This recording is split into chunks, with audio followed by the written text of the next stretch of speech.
சொன்னதுனால நீங்க கண்டிப்பா என்ன தப்பா புரிஞ்சுக்கலாம். நான் ஒத்துக்கிறேன். ஒரு காலத்துல பாரதி எனக்கு தாலி கட்டுற வரைக்கும் போனான் தான், நான் இல்லன்னு சொல்லல. ஆனா இப்போ நான் அதை நினைச்சு பேசவே இல்ல. நான் பாரதியை கல்யாணம் பண்ணிக்கணும்னு சொல்லல. அவனுக்கு ஏத்த மாதிரி அவனோட பிரச்சனைகளை புரிஞ்சுக்கிற ஒரு பொண்ணா பார்த்து கல்யாணம் பண்ணி வைங்கன்னு தான் அங்கிள் சொல்றேன்.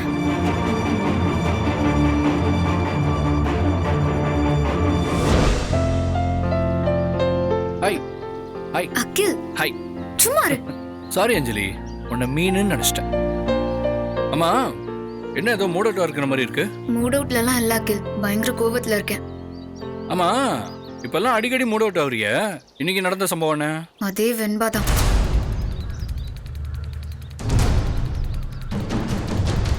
இதுக்கு மேல வெண்பா டார்ச்சர் என்னால பொறுத்துக்க முடியாது அஞ்சலி. அவளை ரெண்டுல ஒண்ணு கேட்போம், இந்த ரூமை விட்டு அடிச்சு துரத்துவோம். நாம கூப்பிட்டு தானே அவ வந்தா, நாமளே போடி வெளியேன்னு சொல்லுவோம். வா அஞ்சலி. அகில் இல்ல அகில், ஒரு நிமிஷம் இரு. இது நீ நினைக்கிற மாதிரி பிரச்சனை இல்ல. அவ என்கிட்ட ஒன்னும் பேசல, மாமா கிட்ட தான் பேசியிருக்கா. அப்பா கிட்டயா? அப்பா கிட்ட இவளுக்கு என்ன பேச்சு? அவளுக்கு இவருக்கு என்ன சம்பந்தம்? பாரதி மாமாக்கு 2வது கல்யாணம் பண்ணி வைக்கணுமே, ஏன் இவ்ளோ நாளா பண்ணாம இருக்கீங்கன்னு மாமாவை கேட்டுக்கிட்டே இருக்கா. அவரும் பாவம் எதுவுமே சொல்ல முடியாம ஒரு மாதிரி குற்ற உணர்ச்சியோடவே நிக்கிறாரு. இதெல்லாம் சொல்றதுக்கு இவ யார் அகில்? இவளுக்கும் நம்ம குடும்பத்துக்கும் என்ன சம்பந்தம்? அவளுக்கு திமிரு ரொம்ப அதிகமாயிடுச்சு அஞ்சலி. நம்ம குடும்பத்துல ஏதாவது ஒரு குழப்பத்தை உண்டு பண்றதே அவளுக்கு வேலையா போச்சு. ஏய், பாரதிக்கு கல்யாணம் பண்ணாம வேணாமங்கிறது நம்மளோட கவலை. இவளுக்கு என்ன வந்துச்சு? ஏய், அவளுக்கு என்ன தெரியுமா தோணுது?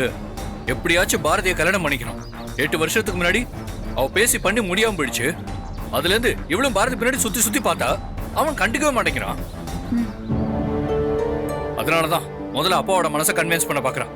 2வது கல்யாணத்துக்கு முதல்ல ஒத்துக்க வச்சுட்டா, அதுக்கப்புறம் நானே பாரதியை கல்யாணம் பண்ணிக்கிறேன்னு அவ வந்து நிக்கலாம்ல. அதான் அவளோட பிளானா இருக்கும். சரியான ஃப்ராடு. இவ்வளவு கேவலமான பிஹேவியரோட நான் யாரும் இது வரைக்கும் பார்த்ததே கிடையாது. வெண்பா மேல கோவப்படுற அதே நேரம் ஊருக்கு போனதும் ஃபர்ஸ்ட் அத்தை கிட்ட சொல்லி பாரதி மாமா கிட்ட பேச சொல்லுங்க. நீயும் பேசு. இவர இடம் கொடுக்காமல வெண்பா இந்த அளவுக்கு வந்து பேசிட்டு இருக்கா. பாரதி மாமா நினைச்சாருன்னா இவ்வளவு ஒரே நாளா கட் பண்ணி விட்டுடலாம். ஆனா செய்ய மாட்டாரு. அவனுக்கு புரிஞ்சாதான் எல்லா விஷயமும் உடனே சால்வ் ஆயிடுமே. யாரு சரி யாரு தப்புன்னு கூட புரியாம 8 வருஷமா அவன் வேற உலகத்துல இருக்கான்.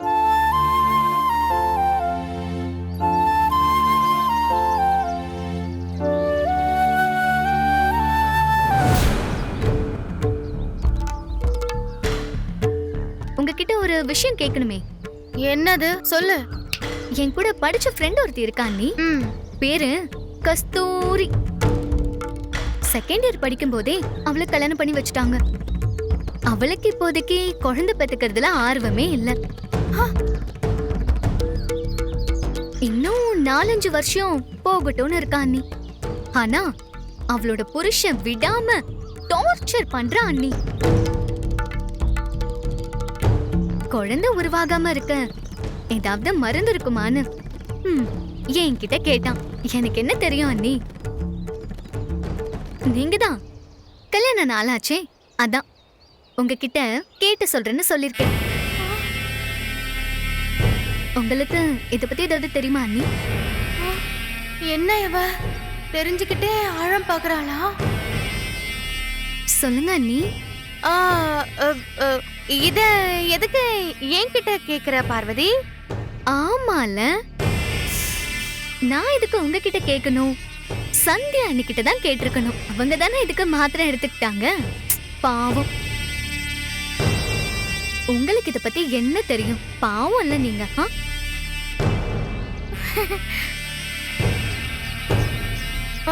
சரி பார்வதி, வேலை இருக்கு, நான் கிளம்புறேன். எங்க போறீங்க? என் ஃப்ரெண்டுக்கு நான் என்ன பதில் சொல்றதுன்னு சொல்லிட்டு போங்க நீ. அதெல்லாம் எனக்கு எதுவும் தெரியாது பார்வதி. அப்படின்னா அந்த மாத்திரை எங்க இருந்து வாங்குனீங்கன்னு சொல்லுங்க.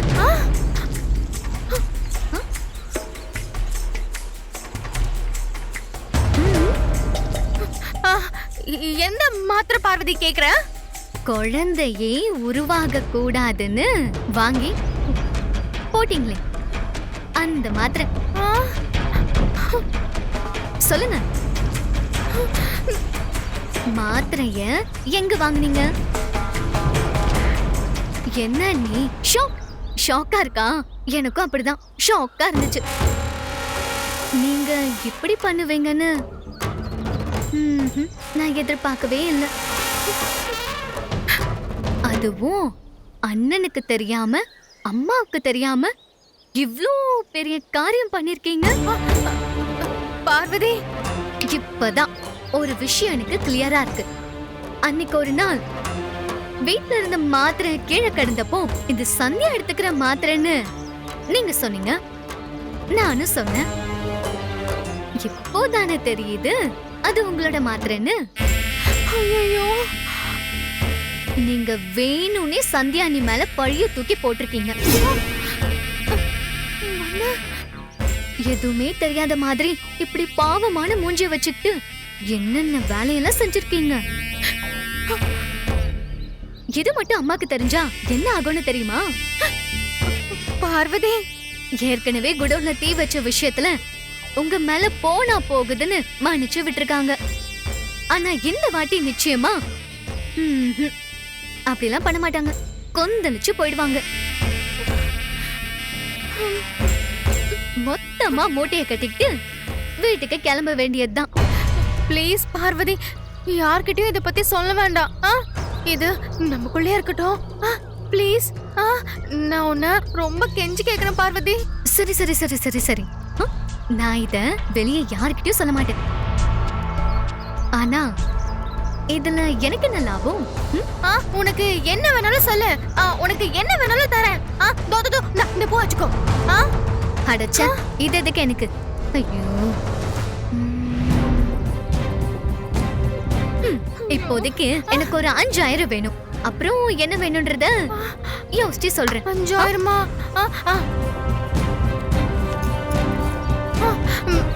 இந்தா, இதுல வந்து 3000 ரூபாய் இருக்கு பார்வதி.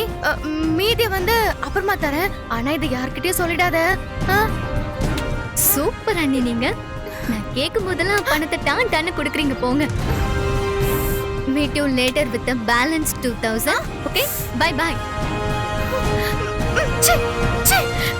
எப்படி உங்களுக்கு தெரிஞ்சுச்சு? யார் சொல்லிருப்பா? யார்கிட்ட சொல்ல வேண்டாம்னு வெண்பா கிட்ட சொல்லிட்டு தானே வந்தோம். ஐயோ, இப்படி ஆயிடுச்சே.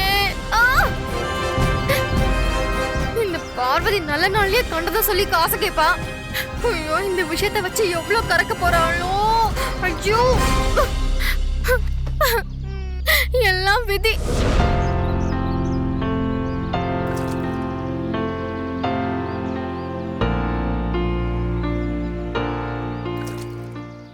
சந்தியா,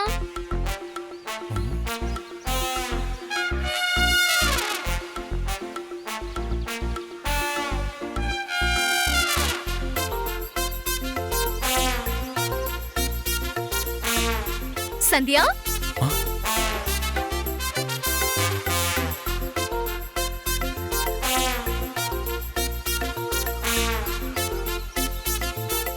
ஏய் வாடு. ஐயோ வா. அண்ணா அண்ணா அண்ணா. வா ஐயோ வா வா அண்ணா, வா வா வா வா. வலிக்குது டேய் விடுடா. சரவணா, டேய் அண்ணா அண்ணா, சந்தியா பேரை அண்ணா. சொல்லி கூப்பிட்டது யாருன்னே தெரியலடா. ஐயோ. எல்லாம் இவ வேலைதான்ப்பா. எனக்கு இவளா? ஆ, ஏதோ ஒரு பொண்ணு குரல் கேக்குது. அது யாருன்னு தெரியலன்னு திரும்பி திரும்பி பாக்குறேன். சரி, ஐயோ இது அண்ணா, ஓ வேலைதானா இது? சும்மா கிண்டல் பண்ணனா? என்ன கிண்டலு? இது கிண்டல் பண்ற விஷயமா? அப்பா விடுங்கப்பா, இதுல என்னப்பா இருக்கு? அது இல்ல சரவணா, இவ என்னைக்காவது சந்தியாவை பத்தி நல்ல விஷயம் ஏதாவது பேசியிருக்காளா? ஆனா சந்தியா பேரை சொல்லி உன்னை கிண்டல் பண்ண மட்டும் வரால. அண்ணா நீ கிண்டல் பண்ணாம வேற யாரப்பா கிண்டல் பண்ணுவேன்? நீங்க ரொம்ப ஓவரா பண்றீங்க. இங்க ஏற்கனவே போர் அடிக்குது. சும்மா விளையாடலாம்னு பார்த்தா நீங்க ரொம்ப ஓவரா பண்றீங்க. இனிமே உங்க கூட விளையாடவே சரி மாட்டேன். சரி சரி, விடு விடு. ஏய், பார்வதி பார்வதி. போனா பார்வதி, போங்கட்டு முடுறா, போனா போறா. ஏன்பா அவளை ஏன் பாத்துட்டீங்க? அவ ஜாலிக்கு தானே பண்ணா. இல்லப்பா, பார்வதிக்கு இன்னும் கொஞ்சம் பொறுப்பு வரணும்ல. நம்ம குடும்பம், நம்ம அண்ணன், நம்ம அண்ணிங்கிற என்ன வரணும்டா முதல்ல அவளுக்கு. வந்து எத்தனை நாளாச்சு? இது வரைக்கும் ஒரு தடவையாச்சும் வீட்டுல அம்மா எப்படி இருக்காங்க, அண்ணி எப்படி இருக்காங்க, அட ஆதி எப்படி இருக்கான்னு ஒரு வார்த்தையாவது கேட்டிருப்பாளா? எப்பவுமே போனும் கையுமா தாண்டா அலையறா. அதெல்லாம் தேவைப்படும் போது வரும், விடுங்கப்பா. நீங்க எதுக்கு கோவப்படுறீங்க? வந்ததுல இருந்து இன்னைக்கு தான் ஏதோ சிக்கன் பிரியாணி போடுறேன்னு சொன்னாங்க. என்னோட போய் பாருங்களேன். என்னது சிக்கன் பிரியாணியா? ஆ, அடே சொல்லவே இல்லையடா. வர வர சாப்பாடே நல்லா இல்லடா. இப்ப பாரு எப்படி போய் வெட்டுறேன்னு. ஐயோ, சிக்கன் பிரியாணியா? சாப்பிட்டு எவ்வளவு நாளாச்சு?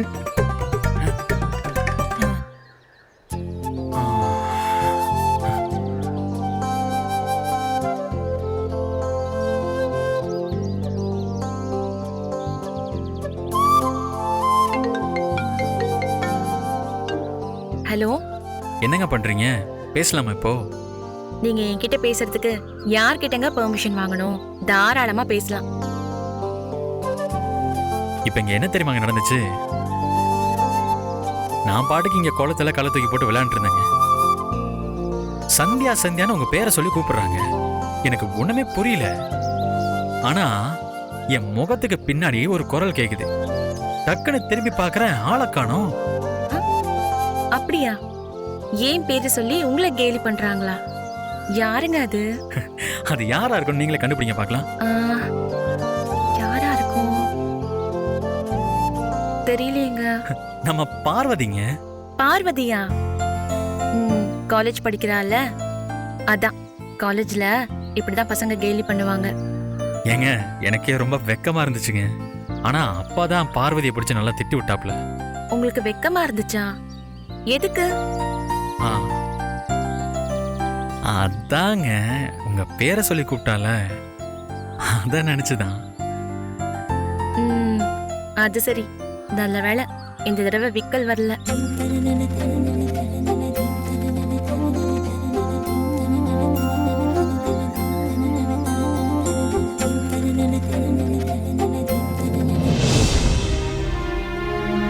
பா, என்னப்பா இங்கே உட்காந்துருக்கீங்க? இல்ல சும்மா அப்படியே. சரிப்பா, எனக்கு ஒரு சின்ன வேலை இருக்கு, நான் போயிட்டு வந்துடுறேன். அகில், ஒரு நிமிஷம். என்னப்பா? ஒரு முக்கியமான விஷயம் பேசணும். தேவையில்லாம டென்ஷன் ஆகாம பொறுமையா கேளு, ஓகே? சொல்லுங்கப்பா, என்னப்பா புதுசா பில்டப்லாம் கொடுக்குறீங்க? காரணம் இருக்குடா. பாரதியோட வாழ்க்கையை 8 வருஷமா வீணடிச்சிட்டோங்கிற குற்ற உணர்ச்சி என் மனசை போட்டு வாட்டுதுடா. ஒவ்வொரு நாளும் தூங்கவே முடியல.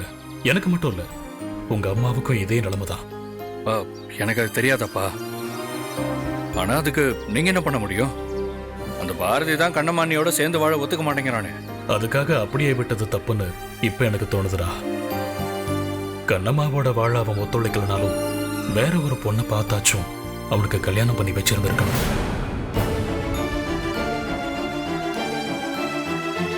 என்னப்பா நீங்களே எப்படி பேசுறீங்க? அண்ணி எப்படிப்பா விட்டு கொடுக்க முடியும்? வேற என்ன வழி இருக்கு சொல்லு?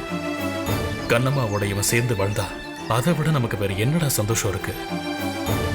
ஆனா முடியவே முடியாதுன்னு ஒத்த கால நிக்கிறானேடா. அப்படி இருக்கும்போது குறைஞ்சபட்சம் இவன் வாழ்க்கை நல்லா இருக்க என்ன வழியோ அதையாச்சும் பண்ணி கொடுக்கறது தான் ஒரு அப்பனா என்னோட கடமை இல்ல? அப்படியே இருந்தாலும் இப்ப எதுக்குப்பா அதை பத்தி பேசுறீங்க? இத்தனை வருஷத்துல நீங்களும் அம்மாவும் ஏற்கனவே பாரதிக்கு இன்னொரு கல்யாணம் பண்ணி வைக்க நிறைய ட்ரை பண்ணிட்டீங்க. ஆனா அவன் தான் இது வரைக்கும் ஒத்துக்கவே மாட்டேங்கிறானே. இப்ப பேசி மட்டும் என்னப்பா ஆக போகுது? இத்தனை நாள் யாரோ ஒரு பொண்ணை பார்த்துக்கிட்டு இருந்தோம்.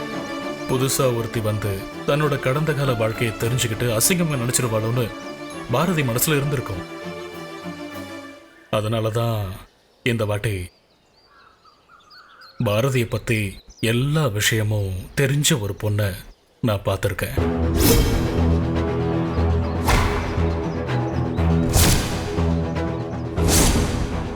என்னப்பா சொல்றீங்க? ஒன்ன பாத்துட்டீங்களா? இது எப்பப்பா நடந்தது? இந்த விஷயம் அம்மாவுக்கு தெரியுமா? அம்மா கிட்டயும் போன்ல பேசிட்டேன். அவளுக்கும் இந்த விஷயத்துல ஓகே தான். அதனாலதான் உங்ககிட்ட சொல்றேன். அம்மா எப்படி ஒத்துக்கிட்டாங்க? சரி, பாரதி என்ன சொன்னா? இனிமே தாண்டா பேசணும். ஆனா நிச்சயமா அவனே இதுக்கு சம்மதிச்சிருவான். பொண்ணு யாருன்னு சொல்லவே இல்லையப்பா.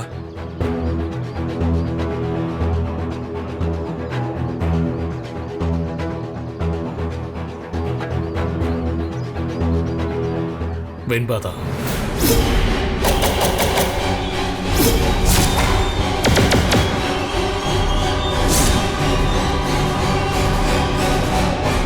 என்னப்பா அது? வெண்பாவா? என்னப்பா விளையாடுறீங்களா? கண்ணமாணி இருக்கிற இடத்துல இவ்வளா? உங்களுக்கு என்ன பைத்தியம் பிடிச்சிருக்கா? கண்டிப்பா இதுக்கு நான் ஒத்துக்கவே மாட்டேன். இதுக்கு நீங்க யார் ஒத்துக்கிட்டாலும் சரி, நான் ஒத்துக்க மாட்டேன், ஒத்துக்கவே மாட்டேன்.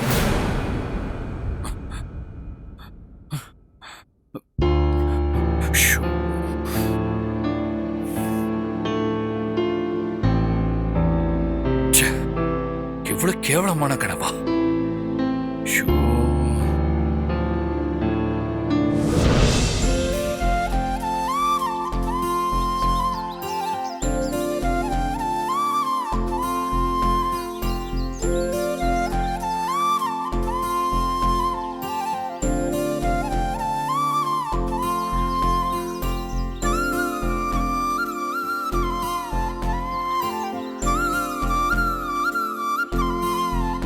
அப்பா என்ன தியானம் எல்லாம் பண்ணிக்கிட்டு இருக்கீங்க?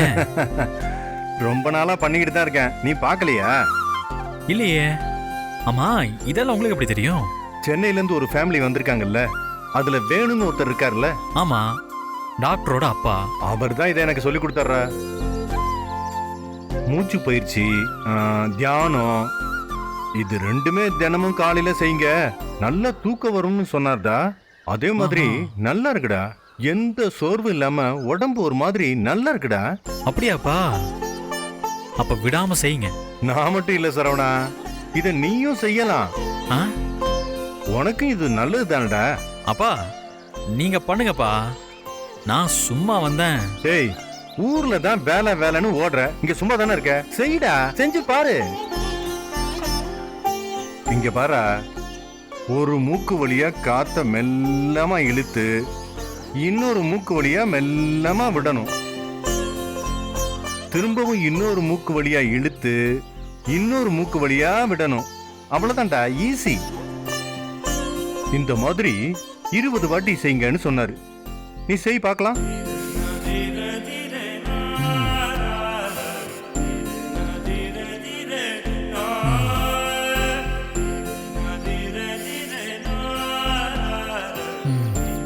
பரவாயில்லையே சரவணா, ஒரு வாட்டிலேயே பிக்கப் பண்ணிட்ட. இப்ப தியானம். அது ஒண்ணு இல்லடா, அப்படியே இந்த கைய இப்படி தொட மேல வச்சு உட்கார்ந்து கண்ணை மூடி நல்ல மூச்சை இழுத்து அப்படியே மெல்ல விடணும். ரொம்ப ஈஸிடா, உடம்புக்கு ரொம்ப நல்லதுடா இது. 20 வாட்டி பண்ணணும். நான் 20 வாட்டி பண்ணிட்டேன், நீ இப்ப பண்ணு. பண்ணி முடிச்சிட்டு தாண்டா வரணும், சரியா? நான் வரட்டுமா? ஆமா.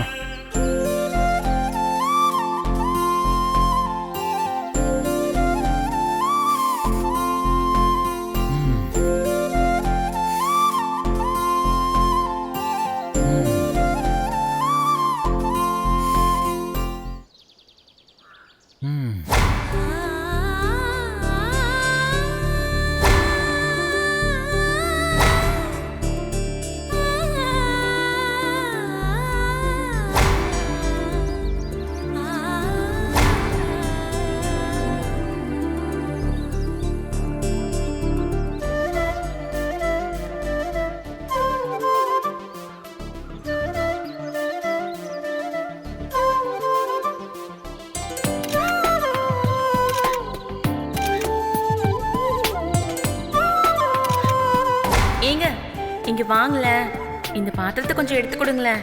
கொஞ்சம் வாங்க, கூப்பிடுறேன்ல.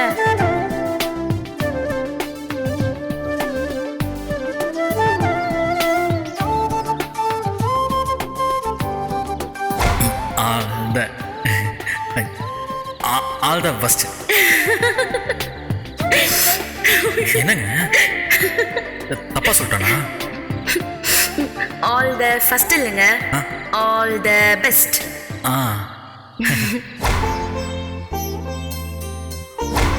ரொம்ப ரொம்ப தேங்க்ஸ்.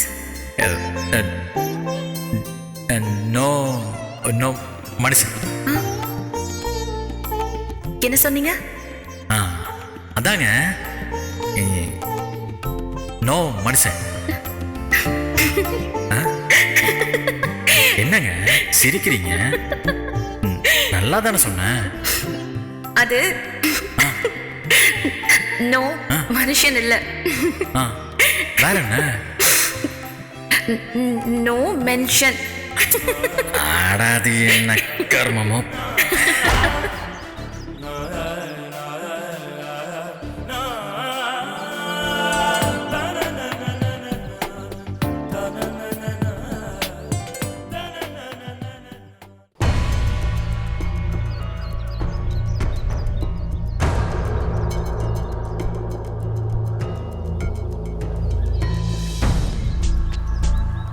பாரதியோட வீட்ல வீக்கஸ்ட் லிங்க்னா அது இந்த வேணுதான். இவரை வச்சுதான் அந்த குடும்பத்துல 2வது கல்யாணத்துக்கு ஏற்பாடு பண்ணணும். திரும்ப ஒரு தடவை பேசி பார்ப்போம். Hello uncle. வாமா. என்ன அங்கிள், இன்னும் சௌந்தர்யா ஆண்டி இல்லாம ரொம்ப போர் அடிக்குது போல. ஆமான்னு வச்சுக்கோயே. இருக்காதா பின்ன? இத்தனை வருஷமா ஒத்துமையா சேர்ந்து வாழ்ந்திருக்கீங்க. இத்தனை நாள் பிரிஞ்சு இருக்கும்போது அந்த வருத்தம் இருக்கத்தானே செய்யும்.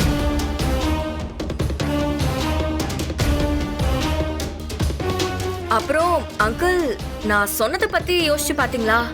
பாரதிக்கு இன்னொரு கல்யாணம் பண்றதை பத்தி பேசியிருந்தனே. நீ வந்து என்கிட்ட பேசிட்டு போனதுக்கு அப்புறம் அதை பத்தியே தான் நான் நினைச்சுக்கிட்டு இருந்தேன். எவ்வளவு பிளசண்டா இருக்கு பத்தியா, நல்லா ஃப்ரீயா. அகில், அங்க பாரு.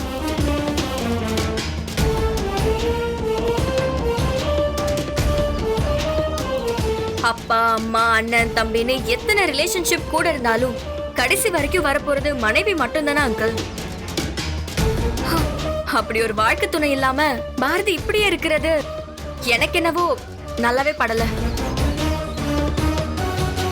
நீங்க ஆண்டி எல்லாரும் திரும்ப திரும்ப பேசிக்கிட்டே இருந்தா பாரதி மனசை மாத்த முடியுங்கிற நம்பிக்கை எனக்கு கண்டிப்பா இருக்கு அங்கிள். அதான் அங்கிள். என்ன வெண்பா, பாரதி வாழ்க்கை நல்லா இருக்கணுங்கிற நல்ல எண்ணம் அப்படியே கொப்பளிச்சு பொங்குது போல. அகில், நான் என்ன பேசினாலும் அது உனக்கு தப்பா தான் தெரியும்ல. ஏன்னா நீ என்னை பத்தி ரொம்ப கேவலமா நினைச்சிட்டு இருக்க. அத பத்தி எனக்கு ஒன்றும் கவலையே இல்ல. என் ஃப்ரெண்டு வாழ்க்கை நல்லா இருக்கணும்னு நான் ஆசைப்படுறேன், அவ்வளவுதான். நான் எதுவும் தப்பா பேசலையே வெண்பா. உனக்கு நல்ல எண்ணம் தேவையை விட அதிகமா இருக்குன்னு தானே சொல்றேன். ஃபார் எக்ஸாம்பிள், நம்ம உடம்புல தேவையான அளவுக்கு இருந்தா அதுக்கு பேரு சதை. அதிகமா போச்சுன்னா அதுக்கு பேரு கொழுப்பு. இப்போ உனக்கு புரியும்னு நினைக்கிறேன். அகில், கொஞ்சம் பேசாம பாரு. எதுக்கு எடுத்தாலும் இந்த மாதிரியே பேசிட்டு இருக்க. பாரதி அவன் வாழ்க்கையில நல்லா இருக்கணுங்கிறது மட்டும்தான் என்னோட ஒரே எண்ணம். அதை தாண்டி வேற எதுவுமே கிடையாது. சரி வெண்பா, நான் உன்னோட லாஜிக்கே வரேன். பாரதி நல்லா இருக்கணும், சந்தோஷமா இருக்கணும், தட் இஸ் டோட்டலி ஃபைன். யாருமே அதை வேணான்னு சொல்ல மாட்டாங்க. ஆனா இத நினைக்கிற ஆளு என் அப்பாவும் அம்மாவும் தான். அவங்க இந்த 8 வருஷமா இத பத்தி யோசிச்சிருக்க மாட்டாங்களா, இல்ல பேசிருக்க மாட்டாங்களா?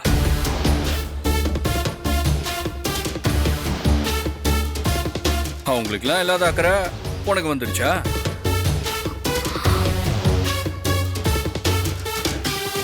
வார்த்தைக்கு வார்த்தை என் ஃப்ரெண்டுன்னு சொல்றியே. உன் ஃப்ரெண்டு பாரதி கண்ணம்மா அண்ணி மேல அபாண்டமா பொய் பழிய சொல்லி அசிங்கப்படுத்தினப்போ ஒரு ஃப்ரெண்டா நீ என்ன செஞ்ச? அவனுக்கு நல்ல புத்தி சொன்னியா? இப்படி எல்லாம் செய்யாத பாரதி, கண்ணம்மா கூட சேர்ந்து வாழுன்னு சொன்னியா? இல்லையே. அவன் செஞ்சதுக்கெல்லாம் நல்லா ஒத்து ஊதுன, அவனை ஏத்தி விட்ட, உச்சகட்டமா அவனை கல்யாணம் பண்ணிக்கவே ரெடியா இருந்த. இதான் ஒரு ஃப்ரெண்டு செய்யற வேலையா?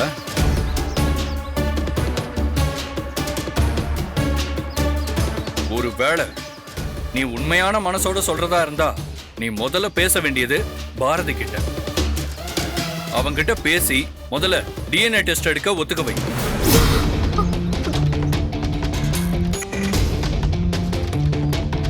கண்ணம்மா அண்ணி மேல அவன் சுமத்துன பழி சரியா தப்பான்னு நிரூபிக்கிட்டோம். அதுக்கப்புறம் நம்ம இன்னொரு கல்யாணத்தை பத்தி யோசிக்கலாம்.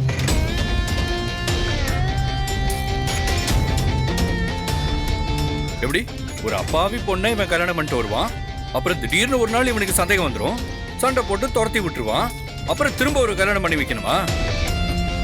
என்ன இதெல்லாம்?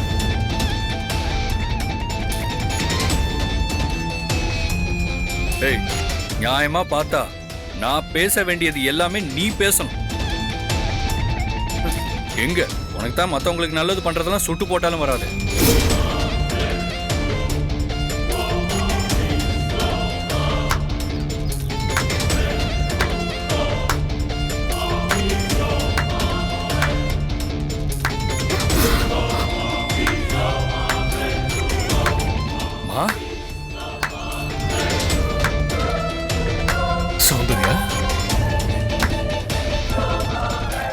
சபாஷ் அகிலன், சபாஷ்.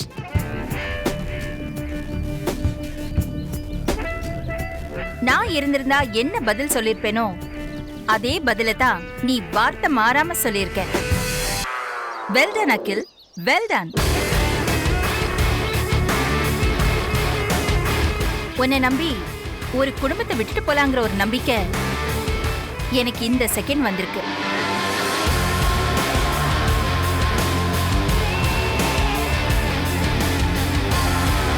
அப்புறம் வேண்பா, அகில் சொன்ன பதில் போதுமா, இல்ல நான் உனக்கு தனியா சொல்லட்டுமா?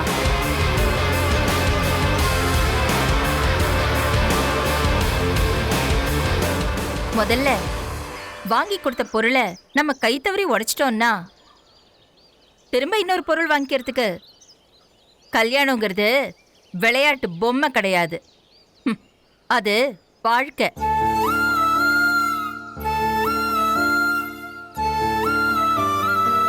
பாரதிக்கு கிடைச்ச பொக்கிஷத்தை தரையில போட்டு உடைச்சவன் இன்னைக்கு அவன் தனியா இருந்து கஷ்டப்படுறான்னு சொன்னியே, அது உண்மைதான். 8 வருஷமா எங்க மனசை அரிச்சுக்கிட்டு இருக்கிற ரணம் அது.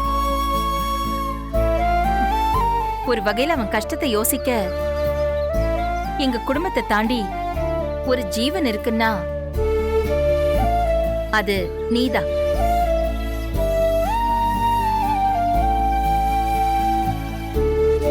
அந்த வகையில நான் உன்னை பாராட்டுறேன். அதே நேரம் அந்த அக்கறை நியாயமானதா இருக்கணும். என் மகங்கிறதுனால பாரதி என்ன செஞ்சாலும் நியாயம்னு நான் சொல்ல மாட்டேன். அதே போல உன் ஃப்ரெண்டுங்கிறதுனால நீயும் அதை சொல்ல தேவையில்லை.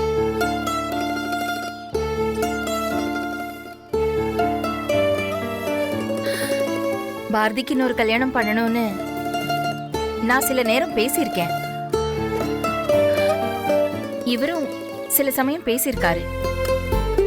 ஆனா அதெல்லாம் மனசுல வேதனை இருக்கும்போது அதெல்லாம் ஒரு ஆற்றாமையில பேசினது.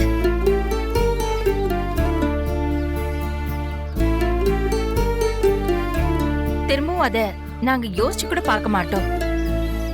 ஏன்னா கண்ணம்மா இருந்த இடத்துல இன்னொருத்திய நினைச்சு பார்க்க கூட எங்களால முடியாது.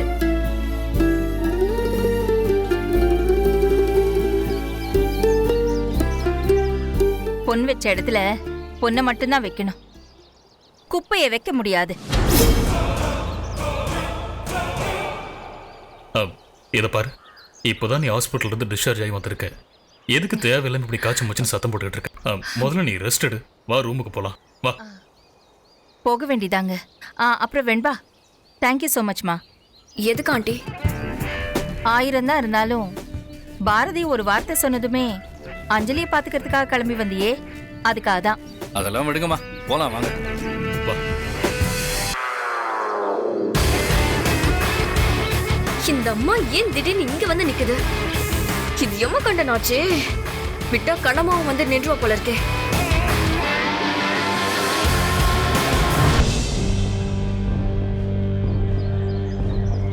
என்னம்மா ஆச்சு? பாரதி சாரோட அப்பா கிட்ட பேசிட்டு இருக்கும் போது பார்த்தேன். என்ன சொன்னாரு? ஏதாவது ஒரு முடிவு எடுத்தாரா? ஏமா அப்செட்டா இருக்கீங்க? ஏதாச்சும் திட்டாரா? சௌந்தர்யா வந்துட்டாங்க, நீ பாக்கல? அவங்க எப்பமா வந்தாங்க? நீங்க பேசிட்டு இருக்கும் போது அவங்க வந்து பிரச்சனை பண்ணிட்டாங்களா? அதுக்கு முன்னாடியே பிரச்சனை பண்ண அகிலன் வந்துட்டான். உண்மையான வில்லன் அவன்தான் சாந்தி. அன்னைக்கு நீ சொன்னியே, அது ரொம்ப சரி. அந்த வீட்டுல மத்தவங்க யாரையும் விட நமக்கு எல்லா வகையிலயும் டார்ச்சரா இருக்கிறது அந்த அகிலன் தான். இப்ப வந்து எவ்வளவு திமிரா பேசினான்னு தெரியுமாடி? உடனே அந்த சௌந்தர்யா சபாஷ் சபாஷ்னு கை தட்டுது.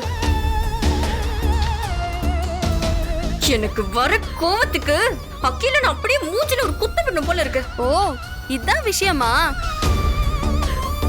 அகிலனுக்கு அப்படி என்னதாமா உங்க மேல கோவம்? இத்தனைக்கும் அஞ்சலிக்கும் அகிலனுக்கும் நீங்க எந்த கெடுதலுமே பண்ணது இல்லையே. இது வரைக்கும் பண்ணல. இனிமே பண்ணுவோம். தேவையில்லாம என் வழியில குறுக்க வந்து அடிப்படணும்னு அவன் தலையில எழுதிருந்தா அதுக்கு நான் என்ன பண்ண முடியும்? ஆனா எதுவா இருந்தாலும் உஷாரா ஹேண்டில் பண்ணணுமா? மத்தவங்கன்னா போனா போதுன்னு விட்டுருவாங்க. ஆனா இந்த அகிலன் உடனே திருப்பி அடிப்பான். மோசமானவமா அவன். என்ன சாந்தி, பயப்படுறியா? சேச்சா, உஷாரா இருக்கணும்னு சொல்றேன். மத்தபடி உங்க ரேஞ்சுக்கெல்லாம் அந்த அகிலன்லாம் பக்கத்துல கூட வர முடியாதுமா.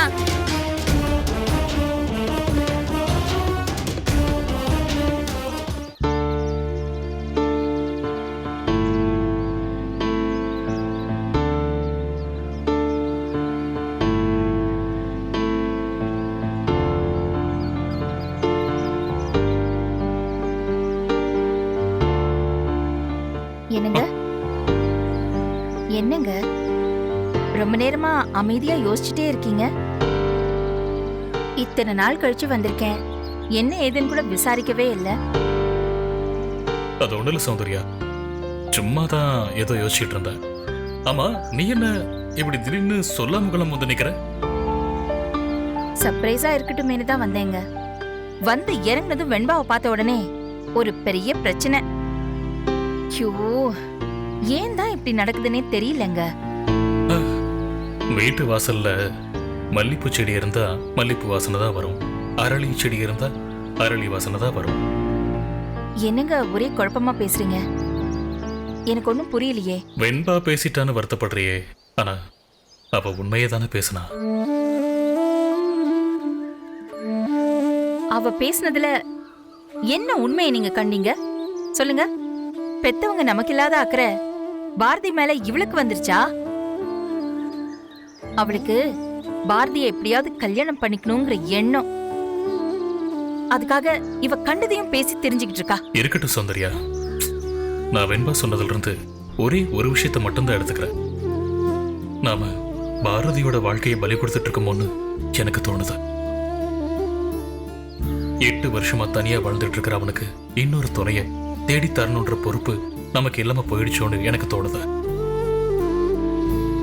கண்ணம்மா மேல நாம வச்சிருந்த நம்பிக்கையினால பாரதி மேல நாம வச்சிருந்த பாசத்தை மறந்துட்டோமோன்னு எனக்கு தோணுது.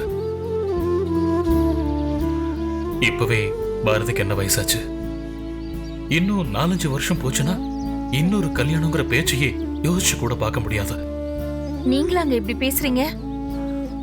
கண்ணம்மாவை தவிர வேற ஒருத்திய பாரதியோட மனைவியா உங்களால நினைச்சு பார்க்க முடியுமா? ஐயோ, என்னால சத்தியமா முடியவே முடியாதுங்க. ஒருவேளை கண்ணம்மா நிஜமாவே தப்பு பண்ணிருந்தா கூட நாம அந்த மாதிரிலாம் யோசிக்கலாங்க. பாவம், அவ அப்பாவிங்க. அவ எந்த தப்பும் செய்யலன்னு நமக்கு நல்லாவே தெரியும். இவனோட தவறான சந்தேகத்துக்கு ஏற்கனவே அவளோட வாழ்க்கையில பாதி வாழ்க்கை வீணா போச்சுங்க. ஒத்த பிள்ளையோட அவன் நடு தெருவுல நிக்கிறாங்க. ஏற்கனவே பாரதிக்கும் வெண்பாவுக்கும் கல்யாணம் முடிஞ்சிருச்சுன்னு கண்ணம்மா நினைச்சுக்கிட்டு இருக்கா. அந்த உண்மையை கூட நம்மளால உடைச்சு சொல்ல முடியல. இந்த நிலைமையில நிஜமா பாரதி இன்னொரு கல்யாணம் பண்ணா, ஐயோ, கண்ணம்மா நொறுங்கி போயிடுவாங்க. அவ இதை விட நல்ல வாழ்க்கைக்கு தகுதியான பொண்ணுங்க. நம்ம பையன் பண்ண தப்புனால பாவம் அவளோட வாழ்க்கை சீரழிஞ்சு இருக்குங்க. அதை சரி செஞ்சு கொடுக்க வேண்டிய இடத்துல இருக்கிற நாமளே அதை விட பெரிய தப்பு செய்யக்கூடாதுங்க.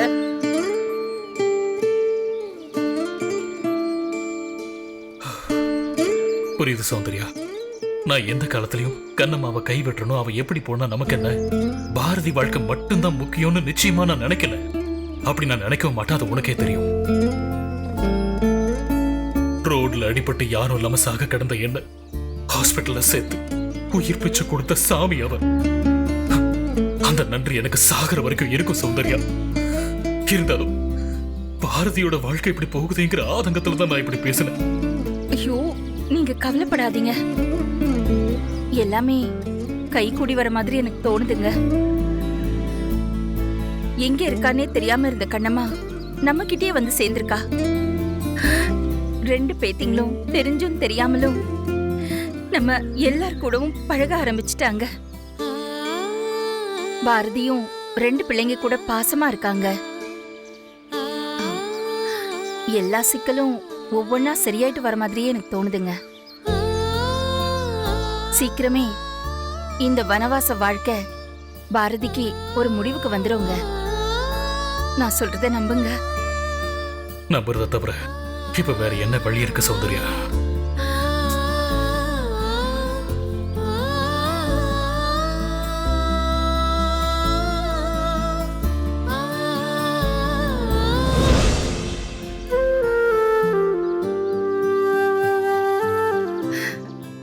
அஞ்சலி, அத்தை ஏய் உட்காரு உட்காரு. வாங்க. மாத்திரை எல்லாம் போட்டீங்களா? டாக்டர் என்ன சொன்னாங்க? அதெல்லாம் ஒண்ணு இல்லம்மா, நான் நல்லா தான் இருக்கேன். ஆமா, நீ எப்படி இருக்க? குட்டி எப்படி இருக்கு? நான் நல்லா இருக்கேன் அத்தை. நீ திடீர்னு ஒரு டாக்டர் கூட இருந்தா நல்லா இருக்கும்னு சொன்னது கேட்டதும் எனக்கு எனக்கு பக்குன்னு ஆயிடுச்சுமா. சும்மாதான் அத்தை, ஒரு சப்போர்ட்காக தான் கேட்டேன். எதுவா இருந்தாலும் வெளிப்படையா சொல்லுமா. உன் அக்கா கண்ணம்மா மாதிரி நீ எல்லாத்தையும் மனசுக்குள்ளேயே பூட்டி வைக்காத. மாமாவை நீ எப்படி கவனிச்சுக்கிட்டேன்னு அவர் சொன்னாரு. கேட்ட உடனே என் மனசுல அப்படி ஒரு ஆனந்தம். யாரும் சொல்லாமலேயே நீயே உதவி பண்ற குணம் அது இருக்கே, இத இத்தனை நாளா நீ எங்க வச்சிருந்த அஞ்சலி? நீ பழைய குணத்தோட இருக்கிறப்போ நான் பல தடவை நினைச்சிருக்கேன். இவ கண்ணம்மா கூட பிறந்தவ, அவளை பார்த்து வளர்ந்தவ. ஒரு அம்மாக்கு பிறக்கலைனாலும் ஒரு அப்பா தான் 2 பேரையும் வளர்த்திருக்காரு. இருந்தாலும் அஞ்சலி மட்டும் ஏன் கண்ணம்மா மாதிரி நடந்துக்க மாட்டேங்கிறான்னு தோணும். ஆனா இப்ப சொல்றேன், என் வீட்டுக்கு 2வது கண்ணம்மா வந்துட்டா. நீ வாழ்க்கையில இந்த குணத்தை மட்டும் எப்பவும் விட்டுடாத. மனசுல நல்ல எண்ணம் இருந்தா சுத்தி இருக்கிற இடம் பூந்தோட்டமா மாறும். என்ன சௌந்தர்யா, வந்த உடனே மருமகளை கொஞ்சம் ஆரம்பிச்சிட்டியா? ஆமாங்க. அஞ்சலி உங்களுக்கு கஷாயம் போட்டு கொடுத்தத பத்தி சொல்லிட்டு இருக்கேன். ஆமா, தேன் கலந்த கஷாயம் ரொம்ப அருமையா இருந்தது. நீ கூட அப்படி ஒரு கஷாயத்தை எனக்கு போட்டு கொடுத்தது இல்லமா? பாத்தி அஞ்சலி உடனே என்ன காலி பண்றாரு. சரிங்க அத்தை, நீங்க பேசிட்டு இருங்க, எனக்கு கொஞ்சம் வேலை இருக்கு. போயிட்டு நான் வா. முடிச்சிட்டு சரிம்மா. வந்துடுறேன். பாத்து. ஆ.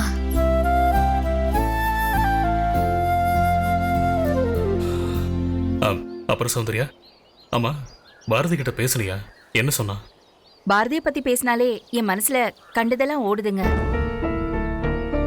இவன் பாட்டுக்கு ஹேமாவுக்கு ஸ்கூல்ல போய் டிசி வாங்கிட்டு வரேன்னு சொல்லிட்டு வந்துட்டான். இதே மாதிரி கண்ணம்மா என்ன செஞ்சு வச்சிருக்கான்னு எனக்கு தெரியலங்க. கண்ணம்மா தான் சமையலம்மாங்கிற விஷயத்த நாம எல்லாரும் சேர்ந்து மறைச்சிட்டோங்கிறது தான் பாரதியோட கோவத்துக்கு காரணம். சொல்லியிருந்தா மட்டும் இவன் அவ கூட ஹேமாவை பழக விட்டுருப்பானா? இன்னும் சமையலம்மாவோட மகதா லக்ஷ்மிங்கிற விஷயம் பாரதிக்கு தெரியாது. அது தெரியும் போது இன்னும் அவன் என்னெல்லாம் பண்ண போறானோ எனக்கு தெரியல. நடக்கிறது நடக்கட்டும், வேடிக்கை பார்க்கறத தவிர நம்மளால வேற என்ன பண்ண முடியும் சொல்லு. மாமா, என்னம்மா என்னாச்சு? ஏன் பரபரப்பா வர? இல்ல மாமா, கவர்மெண்ட் ஊரடங்கு போட்டிருந்தாங்கல்ல, அதுல இன்னைக்கு மட்டும் தளர்வு கொடுத்திருக்காங்களாம். ஊருக்கு போறவங்க எல்லாம் போலான்னு சொல்லிருக்காங்க. எல்லாரும் வேக வேகமா கிளம்பிட்டு இருக்காங்க. என்ன அஞ்சலி சொல்ற? ஆமா அத்தை. சௌந்தர்யா, அப்படின்னா நாமளும் கிளம்பிடலாம். ஆமா, நம்மளும் கிளம்பிடலான்னு அகில் சொல்ல சொன்னான். சௌந்தர்யா, நான் ஒன்னு சொல்லட்டுமா? நீ ரெசார்ட்டுக்கு வந்த நேரம் நம்ம வீட்டுக்கு போற யோகம் வந்துருச்சு. ஆமாங்க. சரி, கிளம்பலாமா? சரிங்க. நாங்க பேக் பண்ணிட்டு இருக்கோம், நீங்க வாங்க. சரிம்மா, வா.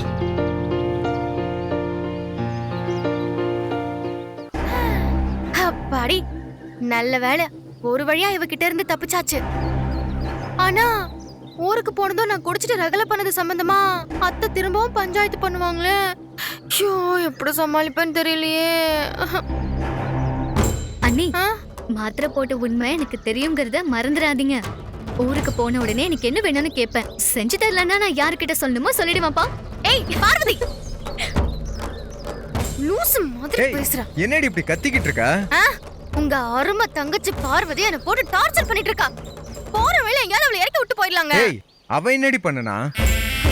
ஆமா இவர்கிட்ட சொன்னா மட்டும் அப்படியே சரி பண்ற மாதிரி. இங்க பாருங்க, அப்புறம் இன்னொரு விஷயம்.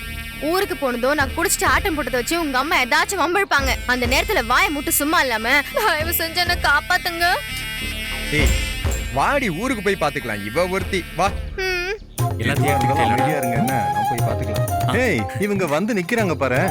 எனக்கு எல்லாம் எடுத்து முன்னாடி வந்துட்டீங்க போல இருக்கு. வணக்கம் சார். நீங்க எப்பமா வந்தீங்க? ஆமா. இப்பதாங்க வந்தேன். நீங்களும் இங்க இருக்கிறதா இவர் சொன்னாரு. வந்து பேசலாங்கிறதுக்குள்ள அதுக்குள்ள எல்லாரும் கிளம்பியாச்சு. ஆமா, சந்தியா எப்படி இருக்கா? நல்லாதாம்மா இருக்கா. ஆனா இங்க வர முடியல, ஊர்ல தான் இருக்கா. ஆஹா. என்ன டாக்டர் சார், நேத்தே வந்துட்டீங்களாமே? அப்பா சொன்னாரு. ஆமா சரவணன். சரி, உங்க பிசினஸ் எல்லாம் எப்படி போயிட்டு இருக்கு? அதான் எல்லா கடையும் மூட சொல்லிட்டாங்களே. நீ வியாபாரம் பண்றவங்க நிலைமையெல்லாம் காலிங்க. உங்களை மாதிரி டாக்டருங்க தான் பிஸியா இருக்கீங்க. ஆனா பாவம், நீங்க எல்லாரும் உயிரை பணைய வச்சு வேலை பார்க்குறீங்க. பெரிய விஷயங்க.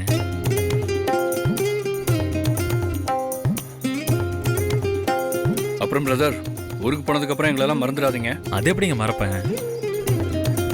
நாங்க போக வழி இல்லாம நிற்கும்போது ஐடியா கொடுத்து தங்க வச்சதே நீங்க தான். அண்ணே, மறக்காம சந்தியாவையும் கேட்டுதா சொல்லுங்க. கட்டாயம் சொல்றேங்க. இந்த அகிலனை நம்ம ஒண்ணுமே பண்ண முடியலையேமா. அமைதியா இரு சாந்தி. அஞ்சலிக்கு நான் கொடுத்த மாத்திரையும் புடுங்கி வீசிட்டான். பாரதி அவங்க அம்மா அப்பான்னு எல்லார்கிட்டயும் என்னை பத்தி தப்பான இமேஜை உருவாக்கிட்டான்.